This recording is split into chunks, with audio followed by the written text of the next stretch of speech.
आप देख रहे हैं इंडिया टाउन न्यूज, भारत की बात। नमस्कार, आप देख रहे हैं इंडिया टाउन न्यूज और मैं हूं आपके साथ हर्षिता। स्वागत है आपका हमारे खास बुलेटिन खबरें मध्य प्रदेश से, जहां हम आपको मध्य प्रदेश की महत्वपूर्ण खबरों से रूबरू कराएंगे। चलिए बुलेटिन की शुरुआत करते हैं।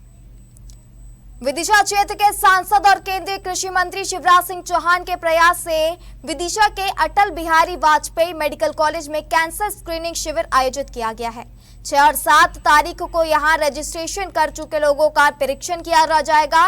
कैंसर के लक्षण मिलने पर उसके इलाज की प्रक्रिया प्रारंभ होगी।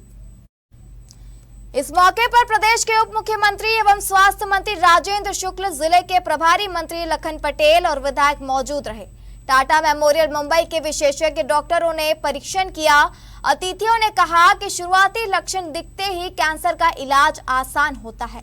इस शिविर का यही उद्देश्य है कि हम कैंसर जैसी बीमारी को पहचान कर उसका इलाज कर सके।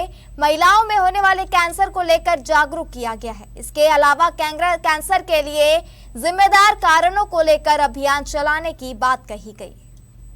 मित्रों, सबसे पहले उप मुख्यमंत्री श्री राजेंद्र शुक्ला जी, माननीय लखन पटेल जी प्रभारी मंत्री का मैं यहाँ स्वागत करता हूँ विदिशा में, और विशेष रूप से डॉक्टर पंकज चतुर्वेदी जी जो टाटा मेमोरियल के डायरेक्टर हैं मुंबई के कैंसर अस्पताल के, डॉक्टर माधवन जी एम्स के डायरेक्टर, और जो पूरी टीम टाटा मेमोरियल अस्पताल मुंबई से आई है, एम्स से आई है, उन सब का यहाँ स्वागत करता हूँ। एक महायज्ञ प्रारंभ हुआ विदिशा में। जो कैंसर के रोगी हमारे भाई हैं, बहनें, बेटा बेटी, उनकी जांच करने का और जांच करके परामर्श देने का और इलाज की व्यवस्था का आज और कल 2 दिन ये शिविर चलेगा। सांप्रदायिक सौहार्द और भाईचारे की एक बेहद खूबसूरत मिसाल शुक्रवार को रीवा में देखने को मिली। मुस्लिम समाज के अवाम फाउंडेशन ने केंद्र सरकार से एक बड़ी मांग की है। मुस्लिम समाज के सैकड़ों लोगों ने जिला प्रशासन को ज्ञापन सौंपकर गौवंश को राष्ट्रीय पशु घोषित करने की मांग की। इस दौरान उन्होंने हाथों में कबूतर लेकर देश में शांति और अमन चैन का संदेश भी दिया। ज्ञापन देने के बाद कबूतर को उड़ा दिया गया। अपनी 7 सूत्रीय मांग को लेकर कलेक्ट्रेट कार्यालय ज्ञापन देने पहुंचे अवाम फाउंडेशन के लोगों का कहना है कि देश के हिंदुओं की आस्था गाय से जुड़ी है। हम उनकी भावना का सम्मान करते हैं। अगर गाय को राष्ट्रीय पशु का दर्जा मिलता है तो मुस्लिम समाज भी मिलकर इसकी सुरक्षा और सेवा में आगे आएगा। हाथों में शांति के प्रतीक कबूतरों को थामे इन लोगों ने साफ संदेश दिया कि इस्लाम दूसरों के धर्म और आस्था का सम्मान करना सिखाता है। ये कबूतर इस बात का प्रतीक है कि मुस्लिम समाज देश में केवल शांति, प्यार और एकता चाहता है। इसके अलावा उन्होंने मांग की है कि शहर में गौ सेवा और गौ सुरक्षा की एक टीम गठित की जाए और उसमें मुस्लिम समाज के लोगों की भी भागीदारी हो। गौ मांस के निर्यात पूरी तरह रोक लगाई जाए। जी, हमारी एक ही मांग है जो हम आवाम फाउंडेशन बनाए हैं, उसके लिए हमारी सिर्फ एक ही मांग है कि हम गाय को राष्ट्र पशु घोषित करना चाहते हैं। इसलिए क्योंकि हम अपने हिंदुओं भाइयों के साथ भी मिलकर हम ये काम करना चाहते हैं। यहाँ पे जितनी भी फैक्ट्रियां बनी हैं गाय को सप्लाई करने के लिए, तो वो सारी बंद हो, चाहे वो हिंदू की हो चाहे वो मुसलमान की हो।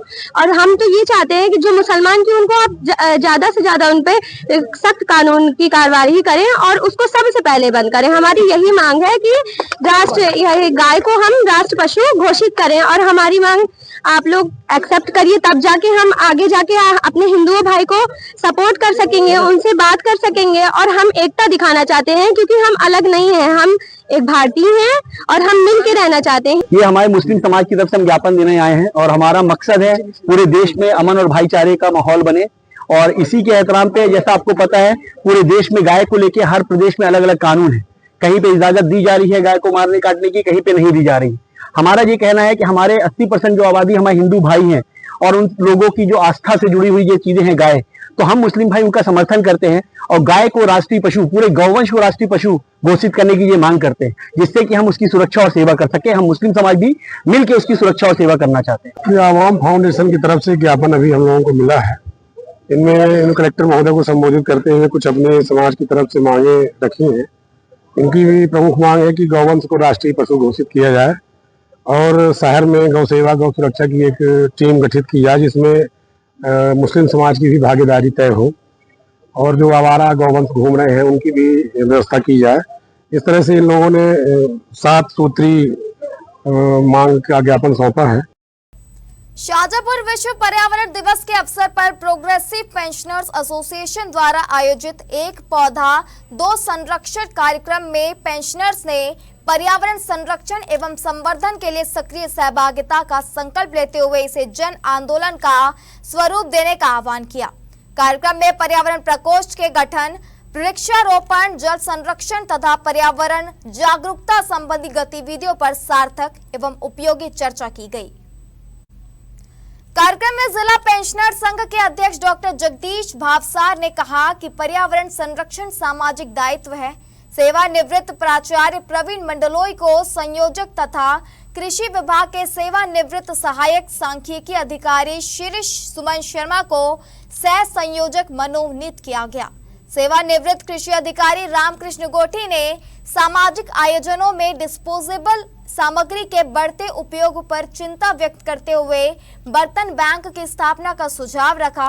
एग्रो के सेवानिवृत्त प्रबंधक ओपी विजयवर्गीय ने बताया कि उनके पास लगभग 100 व्यक्तियों के भोजन हेतु आवश्यक बर्तन निःशुल्क उपलब्ध है।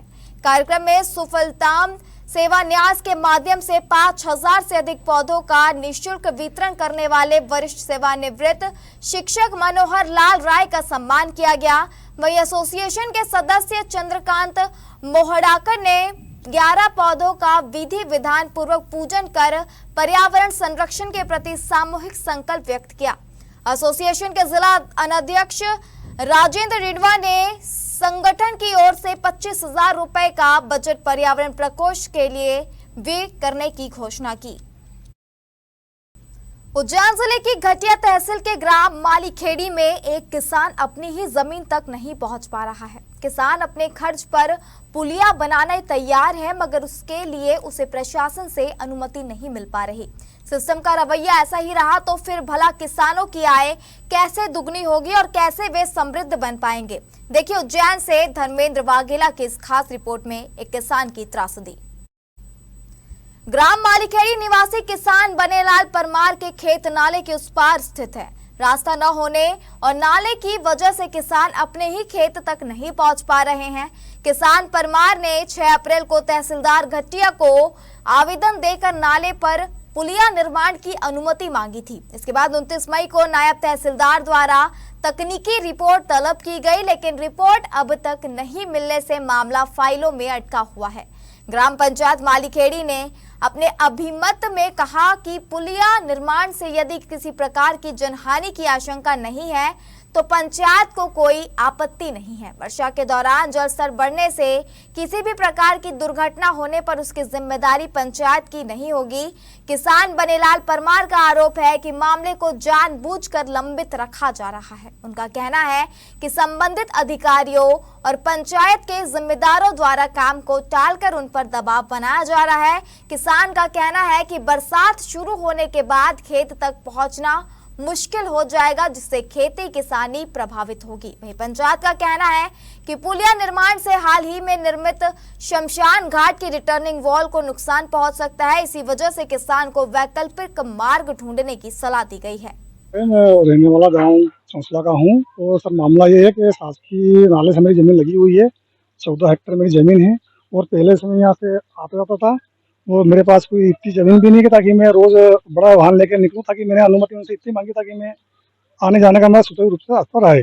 लेकिन आज ई साहब आए थे पंचायत की तरफ से, उनके साथ में तेजकर मंडोर भी थे और इंजीनियर साहब भी थे।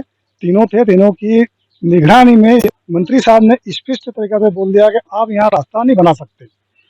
अब जो मैंने सर जो अनुमति ली है वो तो मेरे 2 महीने की जो मेहनत थी। उच्च अधिकारी को वहाँ से बताया नहीं अभी तक? जी सर, मैंने उच्च अधिकारी तक भी ये खबर पहुंचा दी। मैंने सीएम हेल्पलाइन भी मेरे पास नंबर है, उनको भी मैंने खबर पहुंचा दी और सारे अधिकारियों उनको मैंने अवगत भी करा दिया। आज आपके माध्यम से मुझे भी मालूम पड़ा है, हालांकि तहसीलदार के स्तर पे कुछ जांचें हुई है, तो इसका रास्ते को लेकर के मेरे संज्ञान में जो बात आई है वो मैं निश्चित रूप से इसको देखवा करके और समाधान किसान का करेंगे। सर, वहाँ के जो मंत्री जी हैं वो उस किसान को बहुत ज्यादा प्रताड़ित कर रहे हैं और आज भी वहाँ पे गए थे तो कुछ अधिकारी आए तो फिर भी उन्होंने मना करते, बोले अगर आप ऐसा करोगे तो आपके नाम की FIR कराएंगे। इस संबंध में किसान का खुद का कहना है। हाँ, इस संबंध में मैं जनपद सीओ से भी बात करूंगा। यदि सचिव का दोष निकलता है तो सचिव के ऊपर कार्रवाई के लिए। सीहोर जिले की बुधनी नगर परिषद के वार्ड 10 में चल रहे जनगणना सर्वे एवं मकान सूचीकरण कार्य को लेकर विवाद गहरा गया है। मकानों पर क्रमांक अंकित नहीं किए जाने, परिवारों की जानकारी दर्ज नहीं करने तथा कुछ मामलों में एक ही मकान पर दो क्रमांक दर्ज किए जाने की शिकायतें सामने आई है। स्थानीय निवासी बद्री नारायण ने तहसीलदार एवं जनगणना चार्ज अधिकारी को शिकायत पत्र देकर बताया कि उनके मकान का क्रमांक नहीं लिखा गया और परिवार की गणना भी नहीं की गई है। वार्ड क्रमांक 10 के निवासी पूर्व पार्षद कंचन शर्मा ने शिकायत दर्ज कराई थी कि उनके मकान पर जनगणना क्रमांक अंकित नहीं किया गया, परिवार की जानकारी दर्ज नहीं की गई तथा उनसे निर्धारित प्रश्न भी नहीं पूछे गए। शिकायत के बाद प्रशासन हरकत में आया और अधिकारियों को मौके पर पहुंचकर त्रुटियां सुधारनी पड़ी। नागरिकों का कहना है कि जब एक की शिकायत सही पाई जा चुकी है तो वर्तमान में सामने आ रही अन्य शिकायतों की भी गंभीरता से जांच की जानी चाहिए। वहीं राम शर्मा का आरोप है कि उनके मकान पर 2 अलग अलग क्रमांक अंकित कर दिए गए और उनसे कोई जानकारी तक नहीं ली गई। स्थानीय नागरिकों का कहना है कि वार्ड में अभी तक कई मकान जनगणना सूची से बाहर है तथा मकान क्रमांक में खामियां हैं। सबसे चिंताजनक बात यह है कि एक पैर से दिव्यांग व्यक्ति को स्वयं को क्षेत्र का निवासी साबित करने और अपने मकान को जनगणना अभिलेखों में दर्ज कराने के लिए तहसील, SDM तथा नगर परिषद कार्यालय के चक्कर लगाने पड़ रहे हैं। स्थानीय लोगों का आरोप है कि जनगणना कार्य में हुई लापरवाही के बावजूद मुख्य नगर पालिका अधिकारी मौन बने हुए हैं। मैं भारत का नागरिक हूँ, मेरे जनगणना में नाम नहीं है। मैं कई चक्कर लगा चुका हूँ, कोई सुनता नहीं है। आज मैं वो एप्लीकेशन देने आया हूँ तहसील में, SDM को या CM को। कहाँ के निवासी हैं? बुधनी वार्ड नंबर 10 मुक्तिधाम, खेलापति हनुमान, बद्री नारायण। तो आप क्या चाहते हैं? हमारा जनगणना में नाम आए मकान का। बुधनी नगर में अभी जैसा कि जनगणना का कार्य हुआ उसमें बहुत लापरवाही सामने आई। रगनक के द्वारा मेरा वार्ड नंबर 10 में जो कि मेरा निवास स्थान है, वहां पर ना तो जनगणना मकान नंबर डाला गया और ना ही मुझसे कोई जानकारी ली गई। जब मैंने जनगणना कार्यालय भोपाल और दिल्ली में शिकायतें की, उसके बाद मुख्य नगर पालिका अधिकारी जो कि इस अभियान के चार्ज अधिकारी भी हैं, पूरे अमले के साथ, कर्मचारियों के साथ मेरे घर पर आए। फिर उन्होंने यहाँ पर आकर प्रगनक में जानकारी दी और मेरे मकान पर और मेरे जितने भी घर के पोर्शन है सभी पर जनगणना मकान नंबर डाला गया। इसके अलावा एक और लापरवाही हुई कि मेरे परिवार के साथ एक और परिवार का नाम जोड़ दिया गया। देवास जिले की अजनास उप कृषि मंडी में शुक्रवार से उपज की नीलामी शुरू हुई। नीलामी के पूर्व अतिथियों ने किसानों और व्यापारियों का तिलक लगाकर स्वागत किया। नीलामी के मुहूर्त में कृषि हरिओम अजनास का 35 क्विंटल चना माल्या ट्रेडर्स द्वारा 5,801 रुपए प्रति क्विंटल की दर से खरीदा गया। मंडी सचिव रघुनाथ सिंह लोहिया ने बताया कि रोज सुबह 11 बजे से दोपहर 1 बजे तक तथा दोपहर 3 बजे से शाम 5 बजे तक कृषि उपज की नीलामी होगी। कार्यक्रम में SDM प्रवीण प्रजापति, विधायक प्रतिनिधि पुरुषोत्तम व्यास, सरपंच प्रतिनिधि प्रकाश धनकर, भाजपा नेता भरत राठौर, भारतीय किसान संघ से राम निवास केरापा, भारतीय किसान यूनियन से ओम प्रकाश तिवारी, सेवानिवृत्त शिक्षिका एवं वरिष्ठ समाज सेवी लता रेगे, अजनास के वरिष्ठ कृषक श्यामू धनकर एवं व्यापारी तथा कृषक उपस्थित रहे। अतिथियों द्वारा मंडी प्रांगण में पौधारोपण भी किया गया। कालूखेड़ा में वर्ष 1998 में तत्कालीन कृषि मंत्री स्वर्गीय महेंद्र सिंह कालूखेड़ा द्वारा स्थापित कराई गई कृषि उपमंडी कालूखेड़ा में 28 वर्षों बाद पहली बार उपज खरीदी और कामकाज शुरू हुआ। सर्वप्रथम हिंगलाज माता चौराहे पर स्थित महेंद्र सिंह कालूखेड़ा की प्रतिमा पर अतिथियों ने मालार्पण किया। मुख्य अतिथि विधायक डॉक्टर राजेंद्र पांडे, भाजपा प्रदेश कार्य समिति सदस्य के सिंह कालूखेड़ा एवं अन्य अतिथियों ने मां सरस्वती एवं मां लक्ष्मी के चित्र पर माल्यार्पण कर मंडी का शुभारंभ किया। व्यापारियों को नए लाइसेंस वितरित किए गए। मंडी प्रारंभ होने के सूचना मिलने पर सैकड़ों किसान रात में ही अपनी उपज लेकर मंडी पहुंच गए थे। शुभ मुहूर्त में कृषक पुरुषोत्तम कारपेंटर के लहसुन 41,000 रुपए प्रति क्विंटल के भाव से बिकी, जिसे भंवर कला टेंडर्स के संचालक मुकेश धुवार ने खरीदा। कार्यक्रम में भाजपा के पूर्व जिला अध्यक्ष कान सिंह चौहान, भाजपा सुखेड़ा मंडल अध्यक्ष रितेश जैन सहित कई जनप्रतिनिधि, कृषक एवं ग्रामीण जन उपस्थित रहे। 28 वर्षों के लंबे इंतजार के बाद उप मंडी प्रारंभ होने से क्षेत्र के किसानों एवं ग्रामीणों में खुशी की लहर है। बहुत ही प्रसन्नता की बात है। जावरा विधानसभा क्षेत्र में विगत वर्षों से लगातार प्रयास किए जाने के कारण कृषकों की आवश्यकताओं को दृष्टिगत रखते हुए विगत वर्षों में पिपलोदा की मंडी प्रारंभ हुई थी, फिर नवीन उप मंडी सुखेड़ा में प्रारंभ हुई, लोडर की मंडी को भी प्रारंभ किया गया और वातावरण निर्मित हो जाने के कारण और यहाँ के स्थानीय और आसपास के व्यापारियों ने बहुत ज्यादा रुचि ली। उनकी स्वयं की बहुत भावना रही और वो पूरे दृढ़ निश्चयी होकर के कॉन्फिडेंट थे कि यहाँ पर प्रारंभ करें। हम सबका विश्वास करके हमने और आदरणीय के सिंह जी ने उनसे लगातार चर्चा की और वे सहमत हुए। आज दृश्य आप सबके सामने है। अनेक प्रकार की यहाँ पर उपज आई है, उनका अभी जो नीलाम हुई है वो भी निश्चित रूप से उसके दाम भी हमने सुना, दाम भी उनको बहुत अच्छे मिले हैं और किसान भाइयों में, इस क्षेत्र के किसान भाइयों में और व्यापारियों में बहुत प्रसन्नता का वातावरण है। निश्चित रूप से जो आप कह रहे हैं वो सत्य है। 1987 में ये मंडी की स्थापना हुई थी और तब से इसके प्रयास किए जा रहे थे कि मंडी प्रारंभ की जाए और आज वो दिन आया। आप उत्साह देख रहे हैं, जिस हिसाब से किसान भाई आए हैं और जिस हिसाब से यहाँ नीलामी हो रही है, उस हिसाब से आप स्वयं महसूस कर सकते हैं कि किसान कितना प्रसन्न है और जनता भी प्रसन्न है। कितने गांव को यहाँ फायदा होगा और कितने गांव के किसान? करीब हमने जो हिसाब लगाया है, देखिए किसान अपने हिसाब से जाता है जहाँ जाना है, लेकिन फिर भी एक ही है कि करीब 30 गांव आसपास के पूरा सर्कल अगर आप ले लेंगे 30 गांव लाभान्वित होंगे और अभी व्यापारियों ने मेहनत करके गांव गाड़ियां भेजी हैं। हमारे खास बुलेटिन खबरें मध्य प्रदेश से फिलहाल इतना ही। आप बने रहिए इन टाउन न्यूज के साथ। नमस्कार। आप देख रहे हैं इंडिया टाउन न्यूज, भारत की बात।